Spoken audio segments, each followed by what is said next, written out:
ग्रहों के सेनापति मंगल का राशि परिवर्तन होने वाला है और इस राशि परिवर्तन का प्रभाव मिथुन राशि के लोगों के जीवन पर किस तरह से होगा, चलिए जानते हैं।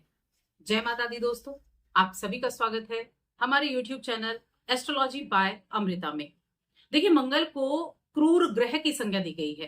क्रूर ग्रहों की श्रेणी में मंगल देव आते हैं, लेकिन इसके अलावा मंगल देव वो प्लैनेट हैं जो सबसे ज्यादा पावरफुल कहे जाते हैं। लाल रंग के होते हैं, क्रूर ग्रह कहे गए हैं और मंगल साहस देने वाले हैं, पराक्रम को बढ़ाने वाले हैं, कॉन्फिडेंस बढ़ाने वाले हैं। साथ में युद्ध के कारक भी मंगल देव कहे गए हैं। छोटे भाई बहनों के कारक हैं, प्रॉपर्टी के कारक हैं मंगल देव, भूमि भवन के कारक हैं। तो मंगल अभी तक कन्या राशि में थे और अब 13 सितंबर के दिन मंगल कन्या राशि से निकलकर शुक्र की राशि तुला राशि में प्रवेश कर जाएंगे। इनका शुक्र की राशि में आना एक तो बैलेंसिंग को दिखाता है, क्योंकि मंगल क्रूर ग्रह है और शुक्र की राशि जो तुला राशि है जहां पर ये प्रवेश करेंगे वो एक सौम्य राशि कही गई है।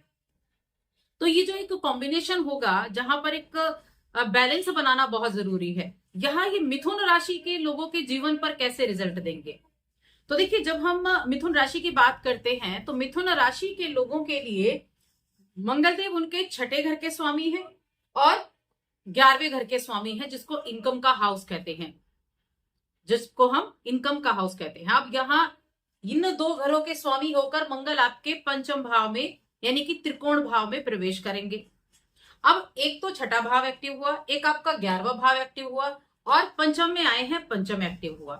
तो यहां आकर ये कई तरह के रिजल्ट देंगे। इसके अलावा एक चीज और है, जब मंगल यहां आएंगे पंचम भाव में तो गुरु और मंगल का नवम पंचम योग बनेगा, क्योंकि गुरु से 5वीं दृष्टि मंगल पर और मंगल की गुरु की जो दृष्टि है 1 2 3 4 5 और मंगल की जो दृष्टि रहेगी वो गुरु पर। तो यहाँ गुरु मंगल का नवम पंचम योग बन जाएगा। अब इसके अलावा जो रिजल्ट मिलने वाले हैं उस पर बात कर लेते हैं। आगे बढ़ने से पहले छोटा सा निवेदन, चैनल पर पहली बार आए हैं तो सब्सक्राइब जरूर कर लें। तो सबसे पहली चीज तो देखिए क्या होगा, मिथुन राशि के जातकों के जीवन में इस समय में खुशी और उत्साह देखने को मिलेगा। आपको इस समय अवधि में कई नए मौके मिलेंगे, मनोरंजन के मौके मिलेंगे, ट्रैवल के मौके मिलेंगे। अपने कामकाज के जरिए कहीं ना कहीं आप घूमते फिरते रहेंगे और कुछ ऐसी चीजों से जुड़ सकते हैं। देखिए, अगर आप स्पोर्ट्स पर्सन हैं, स्पोर्ट्स वगैरह से जुड़े हुए हैं तो बहुत अच्छा ये समय है आपके लिए। या फिर आप ऐसी गतिविधियों का हिस्सा भी बन सकते हैं जहां पर एनर्जी ज्यादा चाहिए, जोश ज्यादा चाहिए, तो ऐसी चीजों का हिस्सा बन सकते हैं। आप काफी अच्छा यहाँ रिजल्ट अपने जीवन में देख पाएंगे। लेकिन एक चीज से बचना है, पंचम भाव में मंगल आए हैं तो 1 2 3 4 मंगल की 3 दृष्टियां हैं। चौथी दृष्टि से अष्टम को देखेंगे और जो चौथी दृष्टि होती है वो प्रोटेक्ट करने का काम करती है। तो सबसे पहली चीज तो है कि किसी तरह के लॉटरी, सट्टा, शेयर बाजार, इनमें किसी भी तरह का उतावलापन, किसी भी तरह की जल्दबाजी आपको नहीं करनी है, वरना नुकसान आपको देखने को मिल सकता है।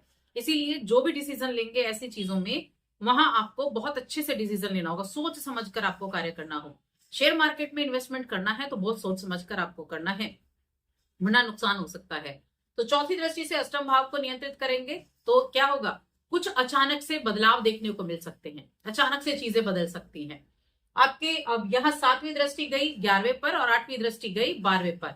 विदेश से लाभ होगा। जो भी इस राशि के जातक विदेश से जुड़ा काम करते हैं, विदेश में रह रहे हैं, उनके लिए अच्छे इनकम के चांसेस बनने वाले हैं, अच्छे रिजल्ट उनको देखने को मिलेंगे। और यहाँ देखिए, बच्चों की प्रगति को लेकर, बच्चों की शिक्षा को लेकर बहुत ज्यादा मन में चिंता रह सकती है। आप कहीं एडमिशन कराना चाह रहे हो अपने बच्चे का तो उसके लिए आपको थोड़ी टेंशन रह सकती है। और साथ में अपने आप को आप अध्यात्म के मार्ग पर भी चलता हुआ देखेंगे। अध्यात्म में भी आपकी रुचि रहेगी मिथुन राशि के जातकों के लिए। जो इस राशि के नौकरी पेशा जातक हैं उन्हें अपने सहकर्मियों के साथ अच्छे से बर्ताव करना है। 11वां घर जो होता है ये हमारे सामाजिक जीवन को भी दिखाता है, हमारे मित्रों को भी दिखाता है, हमारे बड़ों को भी दिखाता है। अपने बड़ों के साथ, अपने बॉस के साथ अपने रिश्तों को अच्छा बनाकर चलना है, तब जाकर आपको अच्छे प्रॉफिट मिलेंगे। वरना क्या होगा, सीनियर से परेशानी झेलनी पड़ सकती है। और जॉब कर रहे हैं तो खास तौर से नौकरी में फिर कमी भी देखी जा सकती है। यानी कि प्रेशर आपके ऊपर ज्यादा रह सकता है। तो अपने सहकर्मी, अपने बॉस, इन सबके साथ आपको एक अच्छा तालमेल बनाकर चलना होगा। अपने बड़ों की रिस्पेक्ट आपको करनी होगी। वहीं अगर हम बिजनेस की बात करें तो देखिए, बिजनेस के मामले में मैं कहूंगी, एक तो कोई बहुत बड़ा जोखिम ना लें। अच्छा रहेगा वैसे तो, आपको इनकम होगी, लाभ आपको मिलेगा, लेकिन आपको जोखिम बहुत बड़ा नहीं लेना है। एक होता है ना कि अपनी जरूरत से ज्यादा आपने कहीं इन्वेस्ट कर दिया, या आपने कहीं से कहीं लोन आप लेना चाह रहे हैं, तो बहुत बड़ा जोखिम नहीं लेना है। सामान्य रूप से जैसा काम चल रहा है, अगर वैसे पर ही आप काम करेंगे तो आपको मुनाफा दिखाई देगा अपने उसी काम के अनुसार। आर्थिक रूप से इस समय आपकी आमदनी जरूर होगी, क्योंकि मंगल 11वें घर के स्वामी होकर 11वें घर पर सप्तम दृष्टि डाल रहे हैं, जो इनकम को दिखाती है। तो इनकम होगी, आमदनी होगी, पैसा आपके पास जरूर आएगा। और बचत भी कर पाएंगे, ऐसा नहीं कि बचत नहीं कर पाएंगे, बचत भी आपको देखने को मिलेगी। व्यक्तिगत जीवन में अगर देखें तो प्रेम जीवन हो गया, तो देखिए प्रेम का भाव भी जो ये पंचम भाव है कहा गया है, और प्रेम के स्वामी शुक्र होते हैं, और शुक्र कहाँ रहेंगे, तीसरे घर में रहेंगे। तो प्रेम जीवन और वैवाहिक जीवन दोनों के मामले में चीजें ठीक है, बस अहम का टकराव ना हो पाए। एक होता है ना, मंगल देखिए क्रूर ग्रह है, तो क्या होगा, अहम आ जाता है मन में, मैं सब कुछ हूं, और जहां पर ये चीज आएगी वहां टकराव होगा।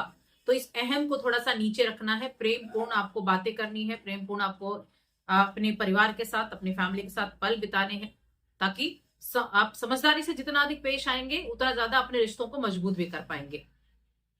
बात आती है स्वास्थ्य की, तो स्वास्थ्य के लिए बच्चों की हेल्थ का थोड़ा ध्यान रखना है। आपकी हेल्थ अच्छी रहेगी, क्योंकि पंचम में मंगल आए हैं तो एनर्जी देने का काम भी करेंगे। देखिए, जब भी त्रिकोण में ऐसा प्लैनेट आता है तो क्या करता है, वो आपकी राशि को, आपके फर्स्ट हाउस को प्रभावित करता है।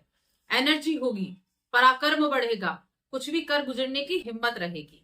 इसीलिए कहा कि बहुत बड़ा जोखिम ना लें, क्योंकि जोश में आकर आपने डिसीजन अगर अच्छा नहीं लिया तो वहां आपको प्रॉब्लम भी हो सकती है।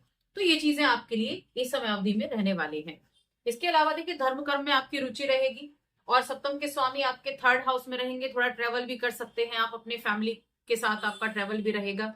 बाकी ग्रहों की पोजीशन भी बदलेगी, आपके राशि के स्वामी चौथे घर में रहेंगे, अपने घर की महिलाओं का सम्मान करेंगे तो आपको और अच्छे रिजल्ट मिल सकते हैं।